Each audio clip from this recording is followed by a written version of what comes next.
Hello, everyone. Glad to be here. Glad to be with all of you. Let's delve into it. I will start by making a short introduction of all our panelists. So we start with Mr. Stefan Frobose, Operations Director for Sunrock. He's a senior technology strategist with more than 20 years of experience, working mostly with rapid growing tech companies within semiconductors and renewable energy sectors. And Sunrock, the company he's representing here, is the market leader in rooftop solar in the Netherlands. Welcome. Then we have Mante Bartuseviciute. Yes. Yes, I did it. She's a project manager for Tenant Electricity Polarstern in Munich. She develops projects enabling self-consumption of solar energy in residential buildings. She has over 7 years of policy experience in the energy sector, focusing on renewable energy and hydrogen markets. Mante also maintains an interest in the progress of decentralized energy in her home country of Lithuania. It would be nice to see you comment on both those markets within our discussion. Lorenzo, he's a managing director of ECI. He has 12 years experience in the energy sector in various roles, from engineering and consulting to project development and investment. He's a graduate of industrial engineering and holds postgraduate degrees in energy efficiency and renewable energy project finance. He started his career in energy consulting, and he's advised large corporations on energy management, efficiency, and on-site generation in Europe, the LATAM, and the US. And then he teamed 5 years ago with the founders of Sunrock to set up ECI, an energy services company for green power and transition in Spain and Europe. So there you go, we have already synergies between our panelists. Joachim, he's the founder and managing director of Klimatech, a company that has as its mission to accelerate the transition to clean energy. Joachim has a background in scaling fast-growing tech companies and has founded Klimaten with a strong focus on combining technology processes and skilled team members. Klimaten is an EPC or a subcontractor on rooftop PV projects of all sizes, as well as small to mid solar parks for construction and repowering. They are focused on achieving the highest quality standards through fast communication and coordination to get to high customer and partner satisfaction. Next, we have Piotr, who's with Menlo Electric. He's graduated power engineering in Poland, and he's worked in PV design for the residential sector and PV development for commercial and industrial for the biggest Polish installer companies, Polenergia.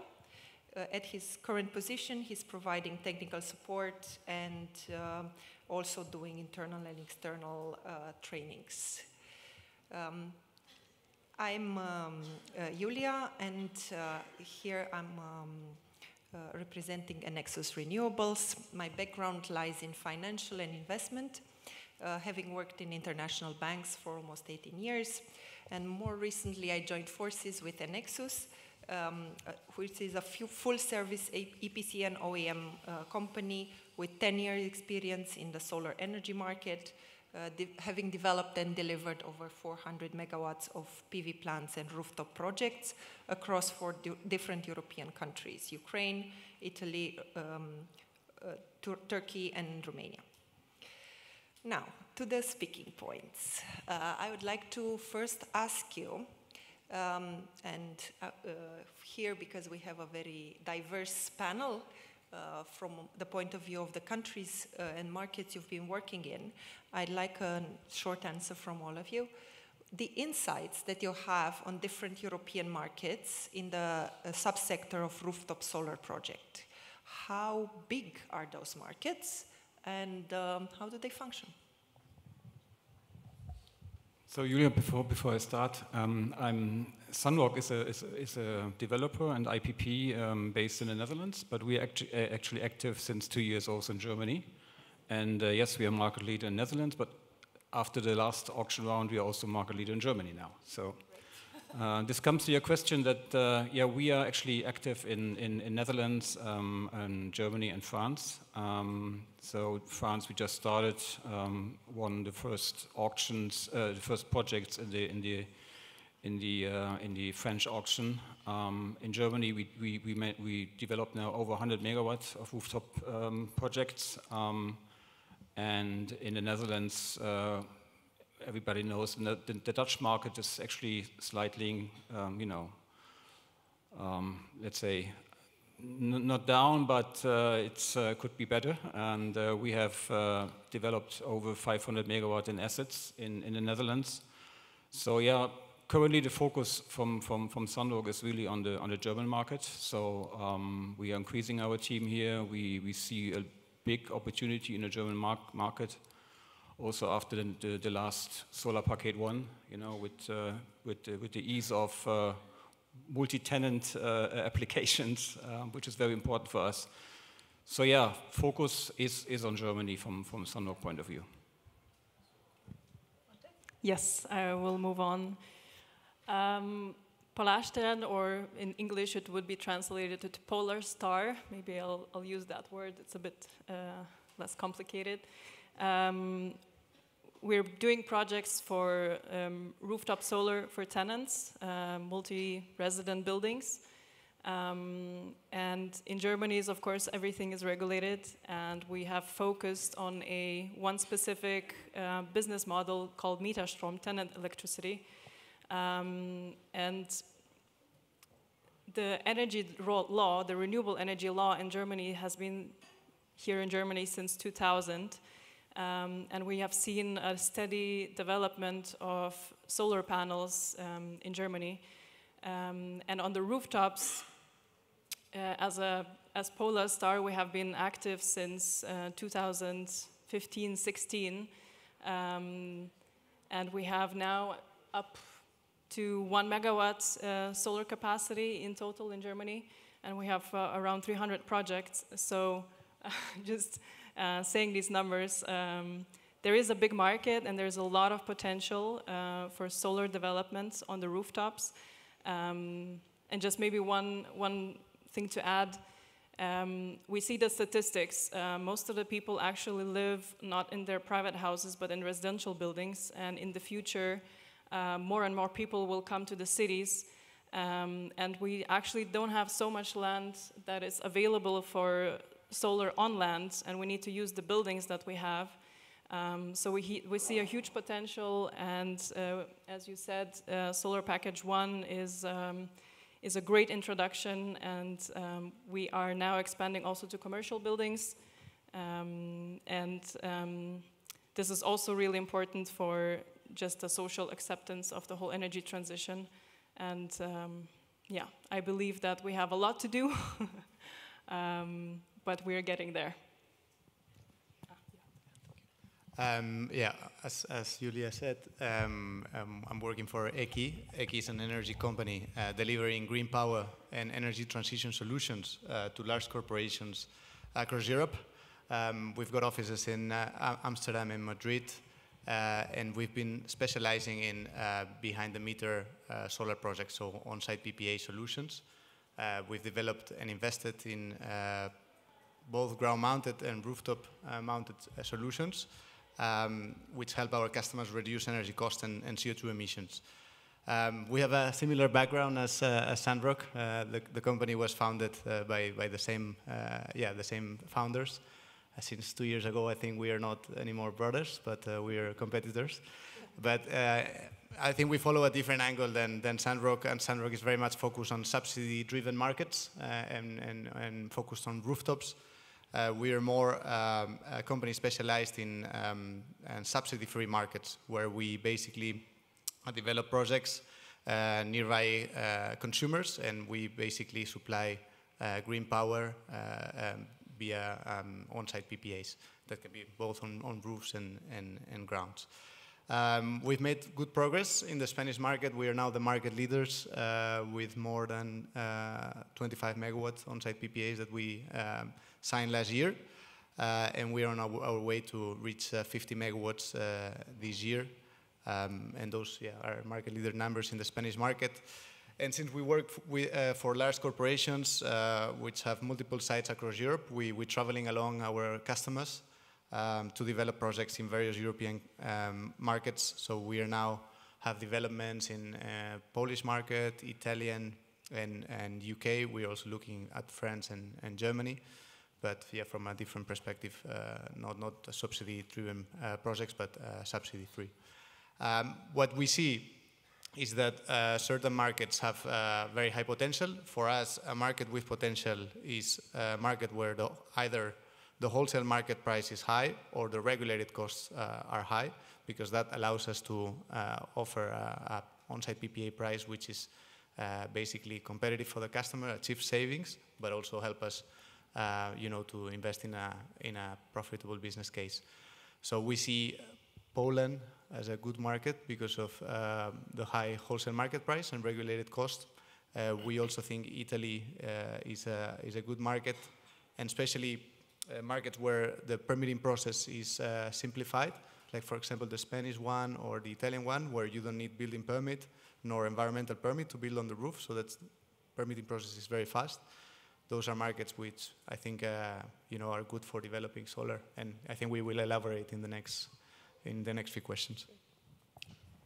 Yeah, I'm Joachim from Klimaten, arguably the smallest company in this round. We started 14 months ago, focusing on rooftop installations, but also do a few smaller solar parks. Our plan is to achieve somewhere around 50 megawatts this year. We are focusing on the German market. As Stefan said, the Dutch market collapsed a little bit, and now what we also see in the German market is that the residential rooftop market collapsed entirely, I would say. So our focus is also on CNI, where we install for various different companies, either as an EPC or subcontractor. We do that with our own teams, and to be honest, especially with the Solar Paket 1 that Stefan also mentioned already, we see a lot of growth in CNI, and basically I don't really see a limit there yet, and would just say there's a lot of stuff that we can still do on rooftops, also in cities itself, which is very underdeveloped, so we're looking forward to that. So I'm Piotr from Menlo Electric. We are a distributor of PV equipment, so solar panels, inverters and batteries. We are 4 years old. We started in Poland, but right now we cover pretty much whole Europe, South Africa and Middle East. So our business plan is to be dispersed on different countries, not to be dependent on the regulatory changes in one country. And what I can tell is the country with biggest revenue depends on the quarter and even on the month. So there's big changes in the residential and utility sector in all different countries. But C&I sector is what we can call the most stable,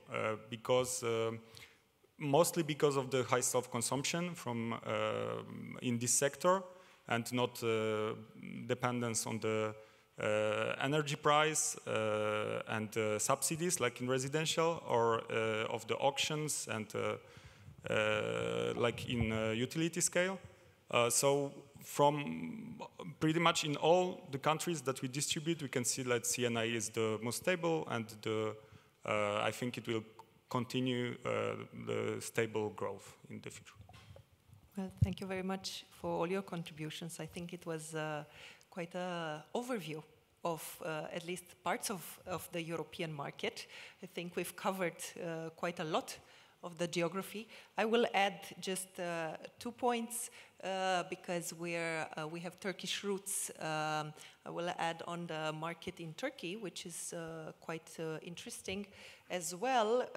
It has for Rooftop, it has about 120 gigawatts of potential, of which about 10 gigawatts have been built. You know, the residential market being quite big as well there. And it also, one interesting point, it has one of the biggest rooftop developments, I think, in the world, 130 megawatts in one single project. So that's big. Yeah. And also Romania is a smaller market. It's just been developing very much in the past 2-3 years, after 10 years of, let's say, icing of the market. Here we see a lot of residential capacity being installed in the past few years, 2 years, sorry. It's 1.8 gigawatts only residential, and commercial is starting to ramp up. Is currently in low hundreds of megawatts of installed, but there's a lot of potential. So to complete the picture. And now on to the next point. What kind of bottlenecks or hurdles do you see when developing projects on rooftops? And that's interesting because we have a mix of EPC and IPPs here, and also distributors, so we can have multiple viewpoints on the pain points of a usual project. And maybe a bit of a comment between residential and commercial industrial. Thanks, Julia. So, as an IPP, the pain point, I would say, is really, to find a good roof with enough load capacity, right? So, of course, the new roofs is not a big problem. All of them are so-called PV ready, but you have to look into the details. Yeah? So, it could be PV ready when it has been built, but you don't know what is actually under the roof. So maybe something has been installed which has not been considered. So what we are doing is we go on site, we look at the roof, we go on the roof, we go into the building, we check what is hanging on the roof, and then you can have an idea about do you have enough load capacity. If we are not sure, we consult an architect who is supporting us. So it's actually quite let's say challenging to you might be surprised, because I think most of you are working in the ground mount, but for rooftop it's really challenging because also you have a lot of stakeholders involved, right? You have the developer of the building, you have the tenant. The tenant has an insurer, and the insurer has its own requirements if it comes to a PV system. So a lot of stakeholder management, and because we are targeting on the big projects, I mean 120 megawatt is quite big, but our biggest project has got 8 megawatt, and here we also have as I think also the colleagues from the ground mount can confirm, transformers, right? Transformers availability, lead times, it's a big bottleneck. Pricing, because they don't need to offer the lowest pricing because they have the order books full until 2026. This of course doesn't make it easy if it comes to CapEx.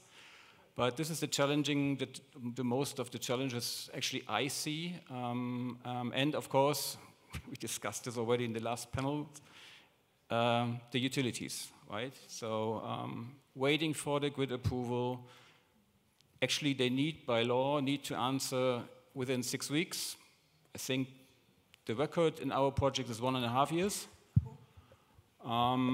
And then if it comes to commissioning, waiting for the date, waiting for the confirmation, and actually you need to actually put a buffer in your planning if it comes to to the utility. If you need to rely on them, we have to rely on them. But it's actually most of the pain points what I see at the moment. Very similar points, I would say. Similar obstacles, and I think for us there are 2 points. One is definitely regulation and how the grids work and how they accept our PV panels on the rooftops or not. And we definitely see a huge need to somehow standardize those. We have 800 DSOs in Germany. It's crazy that we have to get an approval from 800 different DSOs, and all of them have, of course, different procedures of how it's going to be done. And some of them, very small ones, still work through writing and not digitalized at all. So it just takes time, and I can definitely, I definitely see that as a project manager, I'm standing in the middle of all these stakeholders, and I have to manage them, and it's sometimes really difficult to organize and to approve everything and agree with everyone that's in the building on the concept. And a second point that I wanted to make is the difference between, you mentioned residential and commercial. We are more focused right now on residential. We want to do more commercial as well, but I'm going to focus now on residential. There is a difference between new buildings and existing buildings. And as Polarstern, we're focusing actually on new buildings because it's much easier to comply with the rules that DSOs have, as well as implement the technical requirements we need to do the whole measurement of the house for the residents and for the tenants. You said the residential market has collapsed. I wouldn't say so strong. We've seen in the last year it was a little bit tough for residential market, but now we're seeing that they're picking up. And I think it's... I think it's a different residential that I meant. What I meant is residential. What you mean is multi-tenant residential, yes. Which is a very different thing, I think. Okay, thanks for explaining. Yes, so my point is that the existing buildings, which we actually have so many of, there's still so many obstacles to build solar panels, from fitting rooftops to actually technical requirements needed in the cellars to do the measurement. And we see that there's a lot need to be done. And as I said, I think the point is standardize.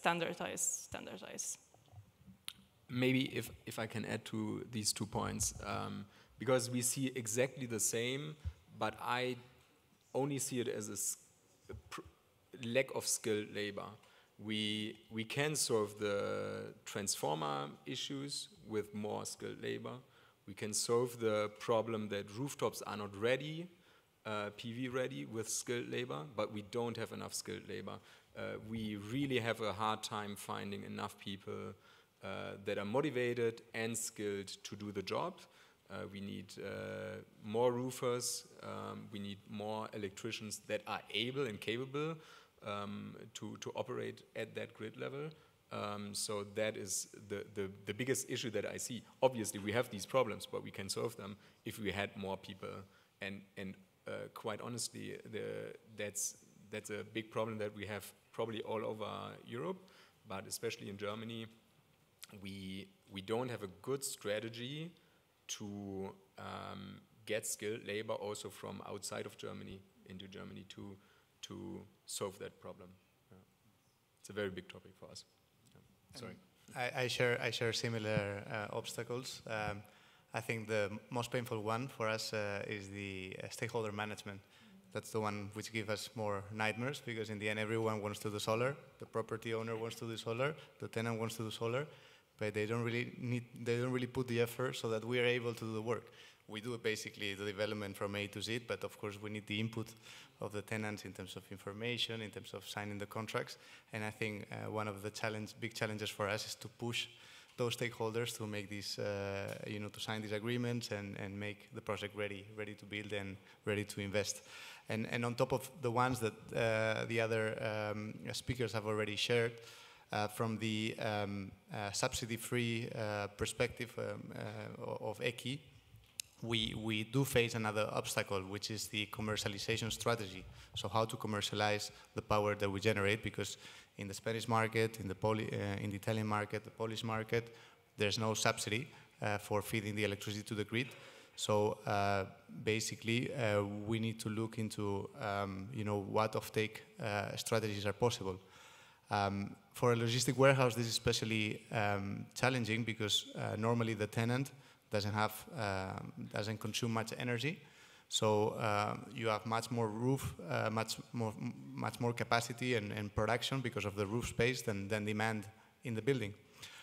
In the Spanish market and also other European markets, it's possible to collectively self-consume within certain radius. In Spain, for example, you can commercialize, the generator can commercialize the power to any consumer within 2 kilometers radius. And that's the way we are now facing these projects to make them profitable. So we sell the electricity to not only the tenant but also the neighbors in the surroundings, which brings various challenges because we need to deal with various off-takers. Or we can always as well sell to the grid and go for either a merchant project or half merchant, half offsite PPA to make these projects work. But the point that I wanted to raise is that subsidy-free markets, have an additional obstacle, which is the commercialization strategy, on top of all the very nice obstacles that you already shared. So that's why what we see in the Spanish market is that the logistics segment hasn't developed that much. That's why also Sunrock is not there yet, probably. and we've been progressing very much with industrial customers, where we can really deliver all the power we generate to one off-taker. So I agree with previous point of view, but maybe I would add to that from more technical perspective, the difference between rooftops and ground mounting structure for us is often first insurance conditions. So every insurance company has their own, and also the safety, fire safety. And here every larger enterprise has their fire zones, their conditions and inspector, and often these rules are based on the inspector invention, let's say. So every time we prepare a project, we need to apply to that regarding cable, managing also all the fire zone, all battery storage, and so on. And that's a problem because we don't have one standardized way of doing that, and every time we need to procure documents that are required, and every time that changes, and waiting for this approval is sometimes challenging. Then of course there's all the permissions and so on, but that's also common for mounting structures.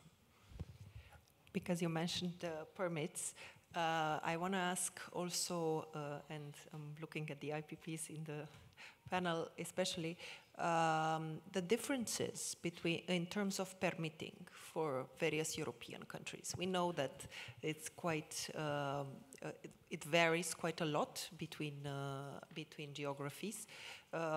For example, for rooftop solar in Spain and Italy, you were mentioning, Lorenzo, the permitting is quite straightforward and simple. While in Poland, you need a building permit, you need an environmental permit. Also, in Turkey, other markets, if you can apply directly and then install, but if it's over a certain capacity, you need then a connection permit, a building permit, and so on and so forth. So it can get complex. Can you comment on that?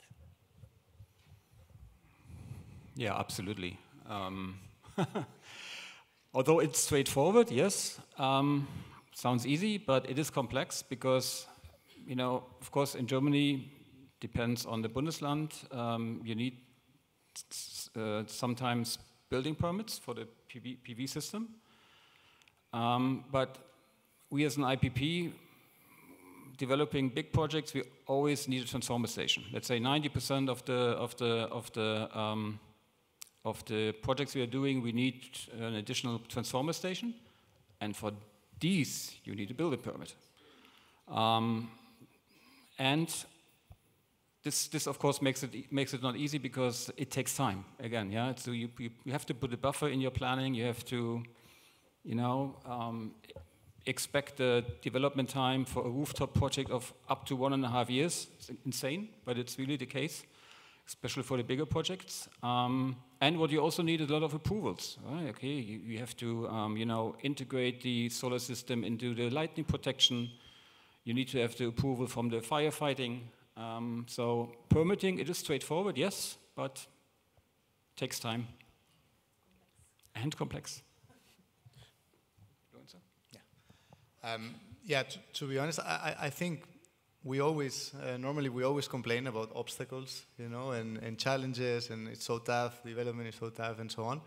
I must say that for certain markets, I think certain governments have done a very good job. And I think in terms of permitting, in Spain and Italy, for example, the permitting is really fantastic. It's straightforward. And for roofs, for ground mounted, it's still very challenging.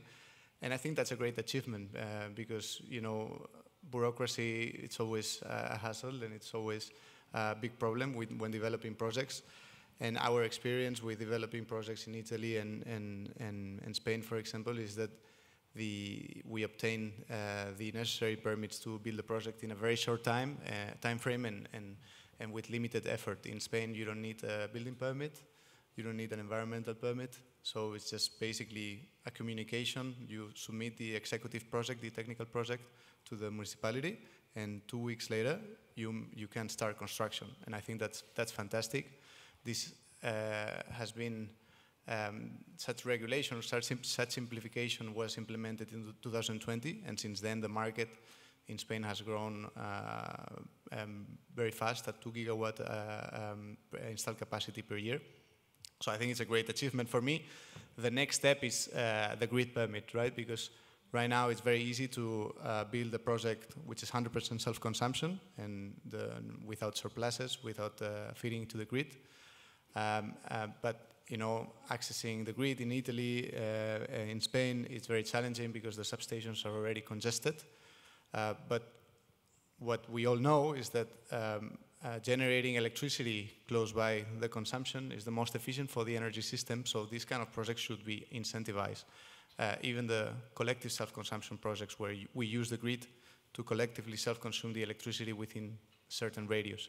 These projects should be identified, incentivized, and in order to do that, we need direct or access to the grid. And I think that's the next step for you know, various markets. And for example, what we see in Poland or in the UK is that even for a 100% self-consumption business case without surpluses to the grid, the developer still needs a grid permit. Why? Well, it's not very clear to me, but it's required, and it delays the permitting process for 1 year. So I think I hope that with time we move towards a standardized European regulation, which is common in various European markets, which will only help us with the energy transition.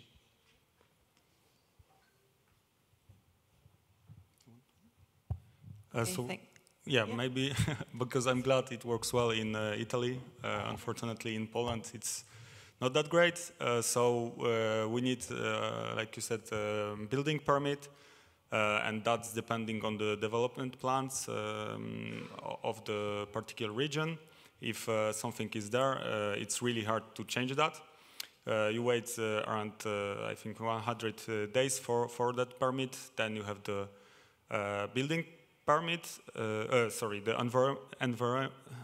environmental permit, and you need to do the card of the investment when you have all the impact on the environment. You have all the waste management and so on. And you also wait for that. And then you apply for permit to connection. And you can wait for 120 or even 150 days for that. So it really makes the whole process really long. At the end, they can just tell you that you cannot be connected to the grid, even if you want the zero export. But that is actually a matter of more safety issues, because our grid is really old. We have transformers running for 30 years when they should be for 25, for example. And sometimes if we connect a big power investment, and there's some safety problems with that, and it's so there's something like short circuit power. If it's too big, it can just damage the transformers if the safety measures on the object doesn't work. So just because our grid is so old and not prepared for that, we are waiting for that. But of course, there are already plans to shorten the expecting time for all these permits. So I hope in the future it will change. Because you all mentioned, and Lorenzo here and also Piotr, a lot of issues regarding permitting, regarding other bottlenecks that could be resolved by regulatory changes. I'd like to delve a little bit on that and ask you guys, in your opinion, on your markets, what kind of regulatory changes would help boost the market? So I've heard a few ideas so far, but let's do a little bit of comment on this topic. I mean, I agree what Mante meant before, standardization, especially on the utility side. It's a nightmare dealing with over 800 or 900 DSOs in Germany. Everybody has his own requirements. You cannot even buy a medium voltage station and put it anywhere you want in Germany, because every DSO has his own requirements. Even it's slight changes, but there are changes. So standardization, especially on the utility side, is very, very important. An easy check: is there grid capacity? Yes or no? Yeah, no, you don't. You have to wait for 6 weeks to get an answer. So here I see, I know the government is considering, to make it kind of digital, but I mean, if I hear that there are still utilities working on paper, I don't expect any change within the next 2 years or 3 years even. So we have to be still patient. But here I see it will be a big boost in the market if this becomes much more easy. I mean, what I just realized in one of our projects is, we have to certify all our PV plants, right? It's Anlagenzertifikat. You all know this. What is the utility doing? So we send the Anlagenzertifikat over to the utility, and they're checking it again with another third party.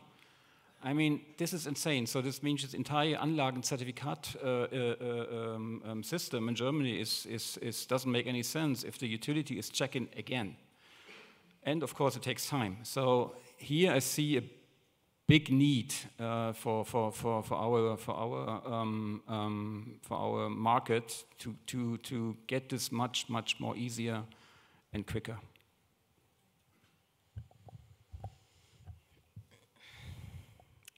Agree. Outside of that point, I'm not gonna get into that same point. We see a lot of positive developments in the last year in Germany. We have the solar package, as we said, solar package 1, which was passed in the parliament in May. And there are a lot of points, good points for rooftop solar and ground solar. What we see is a bit of, so the strategy is that we don't want congestion on grids. It makes sense to invest into self-consumption. However, when you see the feed-in tariffs, the feed-in tariff for fully feeding the electricity from a solar panel is actually higher than the feed-in tariff if you self-consume and you only feed in the rest, the remaining electricity to the grid, this feed-in tariff is actually smaller than fully feeding in. It might make sense to some business cases, but for our business case, it doesn't make sense, because what we do is we come to the customer and we say, for you, it makes sense actually not to feed in electricity, but to combine it into the house so the tenants can actually use it. But if we calculate it and we see that to feed in completely is financially better, then there's no business case. So I see just even more potential in the regulation system, that we incentivize self-consumption in commercial and residential buildings. And this is really being done with the solar package, and I think solar package 2 will even incentivize more. There is talks about energy sharing, where you can use the grids as well, which means that you can share between the houses. It should be implemented. I don't know yet what's going to come. It should be somewhere in September, October, I think. We're really interested in what's going to come, but I think that there is also potential there. Yeah, in our opinion, what we're hoping as next step in terms of regulation, and to elaborate on what I said earlier, is automatic direct grid connection access for self-consumption projects, for collective self-consumption projects. And I'll give the audience an example. We've built the largest rooftop solar project in Spain, which is 5 megawatt. It's a subsidy-free project where we commercialize the power with the tenant and the neighbors. With that very same customer, we could build right now 50 megawatt on top, but we cannot go forward because the logistic warehouses, the substations nearby the logistic assets, do not have grid connection capacity. They're congested. So we're not able to commercialize, to feed to the grid and commercialize the power, while it would be self-consuming the surroundings. And that's a shame, right? Because it's 50 megawatts which are not being implemented. It's CO2 emissions which are not being saved. That's one example, but in our portfolio we also have a number of projects under operation where we're supplying the electricity to an industrial off-taker, and the off-taker, for example, stops production in the weekends, or maybe stops for holidays in Christmas and in August, for example, in Spain. And then we are producing electricity which is totally lost, which cannot be fed to the grid. And those are just 3 megawatt hours, which we could be dumping into the grid and could be self-consuming the surroundings. And once again, it's a shame that those megawatts cannot be fed to the grid, because in the end they're lost, right? So there's no issue for the DSO to absorb these surpluses. There's no issue for to the DSO to absorb collective self-consumption in the surroundings. So we do believe that the next step should be direct grid connection access for these kind of projects. And then the second and last point would be that the collective self-consumption radius, which is now in Spain 2 kilometers, should be amplified. For example, in France, it goes up to 20 kilometers in certain scenarios. In Portugal, 10 kilometers. I think in Germany, that's not allowed yet to collectively self-consume. Well, I think we should all go towards a unified regulation in that regard, because I think those are very positive projects for the energy transition. Yeah, I'm not going to add more to the standardization, although I think that's a major contributor to improving the transition. One thing that I want to highlight is if we're looking at multi-tenant and CNI projects, real estate funds are in certain cases tax exempt in Germany. So they don't have to pay taxes on their revenues. But this changes once they install PV on rooftops and then sell the electricity. And that stops, obviously, these real estate funds to invest further into implementing solar on their rooftops, right? So it's very simple to improve on that part by incentivizing those people who would invest in these projects, right? So that's one major item that I would see here from a fiscal perspective, right? Yes. Yes, so for Polish market, the main challenge, I would say, is grid transparency. So last year there were over 80 gigawatt of applications to the grid connection rejected from our operator. And that's not because we have money for 80 gigawatt of projects.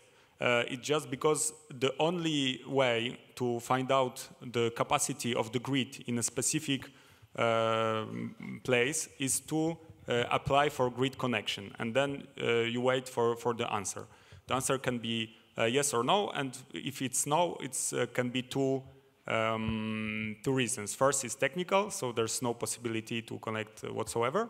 The second one is economical, actually. So they will say the grid needs investments, but we don't have that money right now. So I think the next step would be to provide information about all the investments that are needed in this place in order to finalize the project. And then when we have the scope of the investment, the investor can decide if he can take it on his own or if he's not interested in project. But for now, we have no idea what are the capacity of the grid in different regions. And I think also that with the modernization of the grid should come digitalization and more transparency of all the connection point, and that would be that could speed up the process and attract investors. Thank you. I think that quite covers all the aspects of what can be done better and what are the pitfalls in the subsector at the moment. Let's talk about the revenue side. What everybody expects from it. What kind of commercialization options or strategies are usual in your markets? How does the ROI profile look like on your projects? So, of course, first of all, we try to close a local PPA with the tenant of the building. Sometimes it's not possible because of the AC infrastructure on site, so then we do 100% feed-in. And of course, there you have the first revenue stream, right? Either to feed in or with a direct marketer, with a direct marketer in Germany. What we also look now, and this is actually a learning now out of the Netherlands, where we have already grid congestions, batteries, right? So in Germany, we are actually providing all our medium voltage stations in a so-called battery-ready option, because this gives us the opportunity later, at a later stage, because we keep the PV projects in our assets for 25 years, that at a later stage we can connect a battery without, having high integration cost, or let's say to keep the integration cost as low as possible. And then, I mean, we had this panel before, about the different revenue streams about batteries. Of course, arbitrage could be one solution. It's actually one where we see, a very high potential. Of course, some grid support functions, but we also learned today that this portion is quite small. But overall, this is the revenue streams we are seeing and we are focusing on.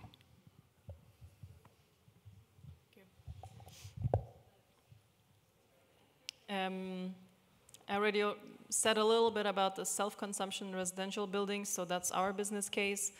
And the strategy is that we build solar panels on the rooftop, and the incentive is to actually consume as much as possible from the solar panel directly in the house without using the grids. And that's where we have the financial benefit, because we don't use the grids, so we don't pay anything for the grids. I can definitely say as well that battery storage is very, very important in residential buildings, because you all know the portfolio. During the day, the solar power is the maximum, but no one is there because everyone is at work. So where does this solar power goes? So we see a lot of potential in Germany for storage. However, in residential buildings, there is no business case for storage unless it's incentivized by the government. And the solar power is actually incentivized. There is a so-called Mieterstromförderung, which is tenant electricity incentive. And we get, for every kilowatt hour that is directly consumed in the house, we get 2.5 cents per kilowatt hour in addition. Which is a great incentive, and of course, if there is a battery inside the house, we get a little bit more.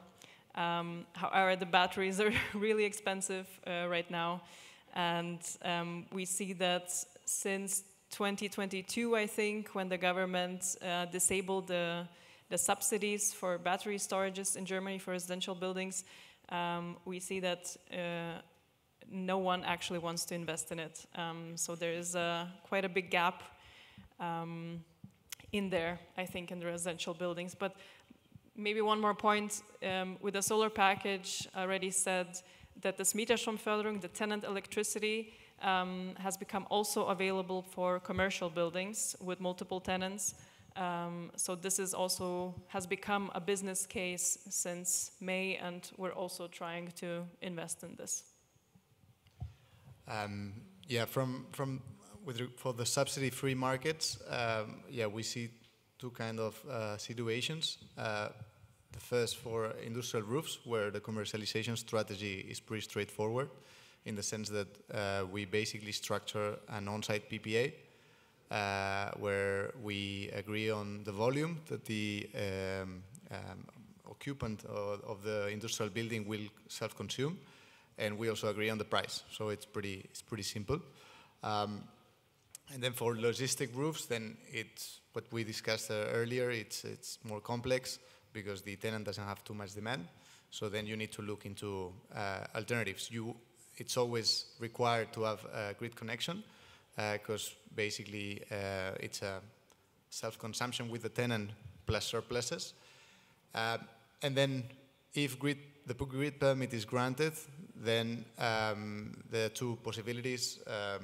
The power can be commercialized to the wholesale market, and there it's possible to go either 100% merchant, or do a blended solution where we sign a 50%, an offsite PPA for 50% of the volume, and then we leave 50% to sell in the wholesale market.